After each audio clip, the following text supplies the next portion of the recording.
welcome back to our channel. Today we're going to go over some of the most basic or most commonly used hoops for body piercing. There's 5 different kinds here. These I would say are like the most basic ones. We're going to start off with I guess it's called a bendable hoop, a fixed bead ring. This is a hinged hoop or a clicker hoop, and a segment ring, and a captive bead ring or CBR. So first, this is probably one of the most common for nose piercings. It is just a bendable hoop. They come in many different styles. This is just a plain one. I'm just using, very basic ones just to show you how to use them. I have a lot of questions on them. I'm obviously not wearing any gloves or anything because I didn't want that to get in the way of you seeing the jewelry, and I also tried to use a little bit bigger sizes so that you could see better. So this is just a bendable hoop, and it's exactly what it sounds like. It just bends. I also have some tools here just to try and keep my hands out of the way so you could see a little bit better. You do not need tools to use most of these. Sometimes it is easier, but generally you don't need tools. So this one's pretty large, so I'm just going to show you using my fingers. Hopefully I'm not blocking it at all. So all you're going to do is torque, if I'm saying that correctly. So just bend it to an S shape. You don't want to pull out this way because you will never get it to go back into a hoop if you do that. So literally you'll just take it and push it away from each other, and then obviously if I kept going it would bend into an S, and then you can use it to put into your piercing. And then people always ask me, oh, is that for a nose or for a cartilage, helix, whatever. Body jewelry is mostly just meant to go in your body, so it can really go wherever you want it to. Obviously an appropriate place for it, but there's no, this is not a nose ring. This is a bendable hoop. Again, I'll do it with the tool so you can kind of get a better view. You're just going to twist, and then you want to match those up as close as possible. This style is not great to use in a fresh piercing or a newly healing piercing, just because there is a slight, I don't know if you can see it, a slight space here where if that goes into the actual hole, like say it's in your nose, if that part is in the hole of the piercing, skin can start to grow through that little space. So you don't really want to wear these on fresh. This is going to be for a healed piercing. So that's the first one. That one's just a bendable hoop. And again, they come in so many different styles. It's just really basic, just to be able to show you easily. So again, you don't want to pull out, because I will show you. I'll waste this one for you. So if you pull outwards, which a lot of people do to try and open it up, the hoop distorts, and so you get some weird bends in it. And then when you try and push it back, it doesn't push back as easily, and then it's now an uneven shape. And unless you have like a hoop mallet that like kind of beats it into a circle, that's not going to go back into shape by you just trying to move it around. So now that one is ruined, but so you get my point. You always want to twist. And like I said, we call it an S twist because if you keep bending, it's gonna, make an S, backwards S, but there we go. And then if you bend it back, it would go back into a regular shape. Obviously not that one. This is a fixed bead ring. These have become very popular. I use them a lot. This is a captive bead ring. I just used a bigger ball on this one just to show you. The captive bead ring is probably one of the oldest style rings used in piercing. They've been around forever. I don't use them very often anymore, just because people tend to lose the balls a lot. Like if you get something caught on it, the ball flicks out, then bye ball.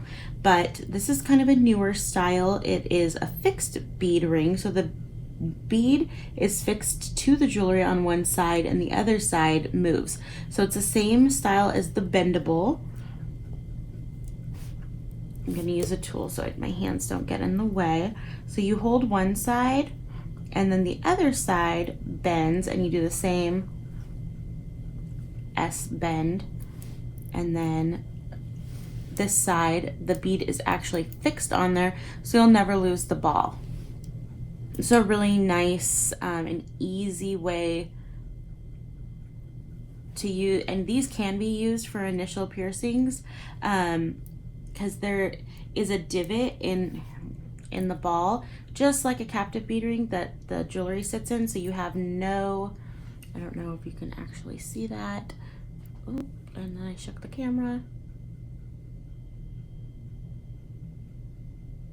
This part sits in, but it creates a no space, so skin can't grow through it.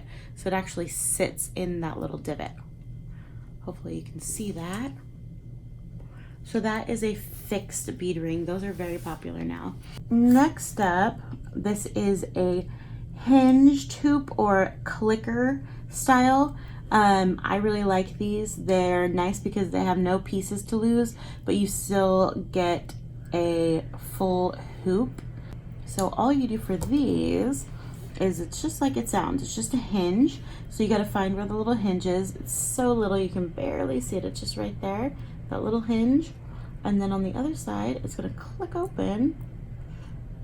Like if you're familiar, oh, sorry, there it is, with a septum clicker. So it's very similar to that.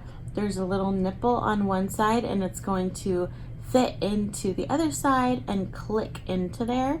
So all you do is line it up. So it just clicks in and out. See if I could do that so you could see. And those are super nice, super easy, great for healed piercings. I try not to use hinge style on fresh piercing, just because it does have that space in there where bacteria can get into the little hinged area. So it's not as, you know, there's just, you know, it's better if you have less areas that bad stuff can get in. So there's a hinge tube. I really like these for healed piercings. This is a segment hoop, and segment hoops are a lot like captive bead rings, as in they're like kind of pressure held. And so let me show you. Here's the little segment. So the segment, I don't think you can see, barely maybe.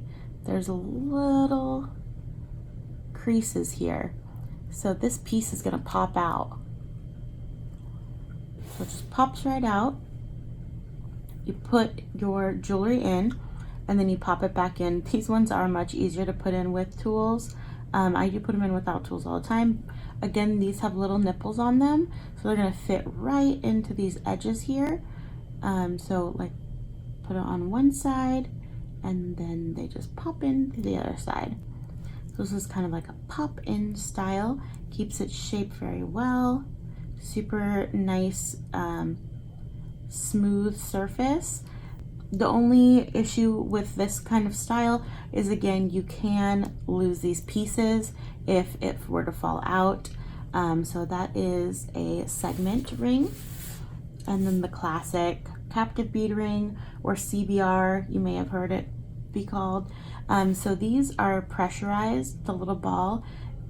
Both sides of the hoop are pressed into little divots on the ball. So it's very easy to take off, a little bit harder to put on. So you just hold the hoop and pull the ball out. I kind of lean to one side to pull it out, since it does have, I don't know if you can see that, the little tiny indentions, so that the edges of the hoop can sit on there. And then to put it on, I always hook one side in to the hoop and then click it in on the other side. So I'll kind of try and show you again. So always put one side on, whoops, and then click in the other side. Everyone always tells me I make it look really easy, just because I have been doing it for a very long time. I would say these are probably the most difficult to take off and on.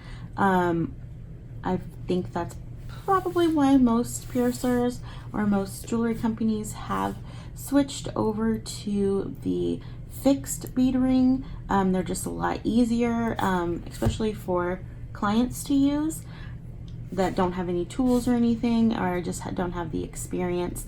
Again, I'm not wearing any gloves or anything right now. These are just show pieces. Generally, we don't use tools on these like this, because it's going to leave divots and marks on it, and you don't want that on your jewelry. But like, these are just going to go in the trash, so it doesn't really matter, and I wanted you guys to be able to see without my hands in the way.